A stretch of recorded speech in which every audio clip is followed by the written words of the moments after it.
Bien, vamos a cambiar radicalmente de tema porque cada vez genera mayor alerta los alcances de la inteligencia artificial en todas las esferas de la sociedad. En Estados Unidos, por ejemplo, los republicanos respondieron al anuncio de la candidatura del presidente Joe Biden con un video generado por este tipo de tecnología. ¿De qué se trata? Magdalena Fuenzalida en el estudio de Hoy es Noticia para contarnos todos los detalles. ¿Cómo estás, Mane? Bien, José. De hecho, vamos a hablar un poco, y yo diría que profundizar respecto a los usos de la tecnología en la democracia, ¿no? Porque la noticia de hoy es el tema de que los republicanos, de hecho, el Comité Nacional Republicano, respondieron a la repostulación de Biden con un video que es bien distópico, muestra lo que podría ocurrir, lo que ellos creen que podría ocurrir en el caso de que Biden sea reelecto. Pero lo interesante de este video es que fue realizado con inteligencia artificial. Ahí se pueden ver algunas imágenes, de hecho, en donde plantean temas de invasiones, crisis, pero lo interesante es un poco profundizar en lo que puede ocurrir con las tecnologías y la democracia, porque hemos visto que hoy en día tienen harto poder y acá estamos viendo uno de los ejemplos de la intervención que se puede hacer de la inteligencia artificial, en este caso con la democracia, con la política.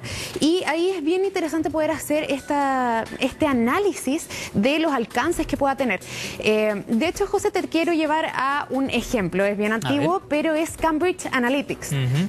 Este es uno de los ejemplos que muestra la intervención específicamente de la tecnología en la política, específicamente con el mal uso del Big Data. Y ahí pudimos ver que este es un ejemplo que muestra la intervención específica y comprobable, porque uno de repente piensa, ¿podrá haber acá habido alguna intervención dentro de la tecnología? Bueno, en este caso sí se puede demostrar y es uno de los ejemplos más emblemáticos, pero también nos lleva a pensar qué es lo que va a ocurrir en estos próximos años y, por ejemplo, ahora con la candidatura y también la presidencia ahí en el 2024. Por eso conversamos con un experto y nos hacía un poco el análisis. Escuchemos.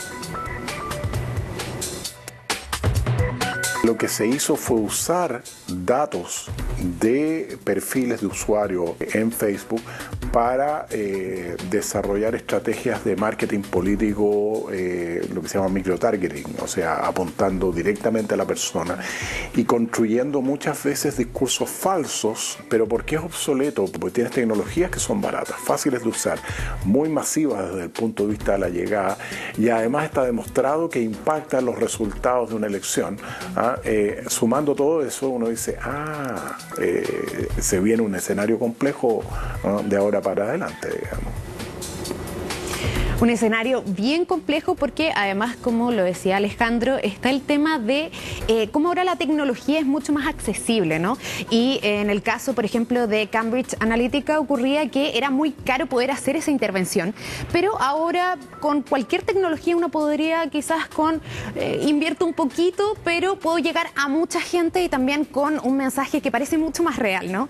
Antes esto de que era una imagen vale más que 1000 palabras, ahora no lo podemos decir porque uno tiene que revisar bien esa imagen. Por ejemplo, lo que ocurrió con el Papa, ¿no? Que uno lo veía ahí con la parca. Esa parca. Sí, que se viralizó, se ¿verdad? veía, de hecho, muy, muy real. Yo al menos caí en esa, y no era en esa real. imagen. No era real. Entonces ahí uno tiene que hacer un poco el ejercicio de ver qué es real y qué no. Exactamente. Y también ocurre que uno se empieza a preguntar qué pasa en estas próximas elecciones, si es que uno va a tener que acudir, por ejemplo, a ChatGPT. Y hicimos, de hecho, ese ejercicio. Le preguntamos a ChatGPT por quién votar en las elecciones presidenciales de Estados Unidos en 2024. Y te invito a ver, José, qué fue lo que nos respondió. A ver.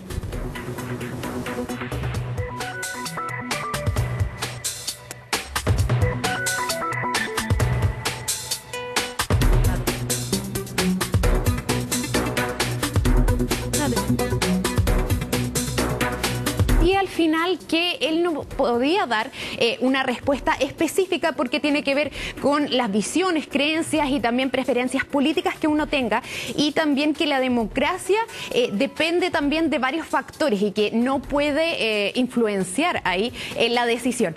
Pero yendo un poquito más allá, nos preguntamos qué ocurre si es que uno le empieza a preguntar cuáles son las mejores o peores políticas de Biden.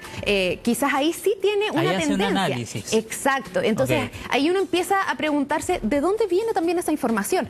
Porque, por ejemplo, si lo pensamos también, como por ejemplo Wikipedia o Rincón del Vago, de repente ChatGPT puede que se esté alimentando de algunas fuentes que no sean tan confiables.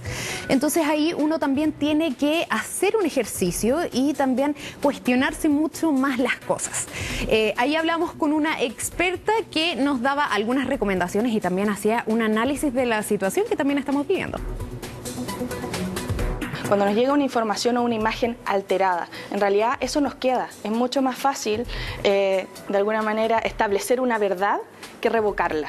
Y por eso es tan importante que mantengamos un cierto nivel escéptico, que seamos críticos, que pongamos en duda el conocimiento que estamos teniendo y la información que se nos está dando. Y hay muchas herramientas que podemos utilizar para eso. Bueno, ya conversamos de hecho también con Alejandro, que decía que ChatGPT no es que sea mentiroso, sino que es chamullento. Entonces ahí de repente puede que la respuesta que nos dé parezca muy real, que sea correcta, pero si es que uno se empieza a fijar quizás en los detalles, ahí te empiezas a dar cuenta de que hay como vacíos legales un poco, ¿no? Entonces está el mensaje de que uno frente a elecciones, si bien la tecnología es una buena herramienta, también hay que ser súper críticos. Saber discriminar. Tal cual, sí, hacer el chequeo, ¿no? Que es algo que, bueno, los periodistas estamos bien acostumbrados, pero que en verdad todos deberíamos hacerlo. Poder revisar las fuentes, quizás más de un portal. Entonces ahí está un poco el ejercicio también ciudadano que uno tiene que hacer, porque ya lo decíamos, una imagen ya no vale más que mil palabras. No siempre vale más que mil palabras, claro. Exactamente, Mane. Muchas gracias por la información y quedamos en contacto. Buena tarde. Buenas tardes. Nos vemos, Mane. Bien, vamos a...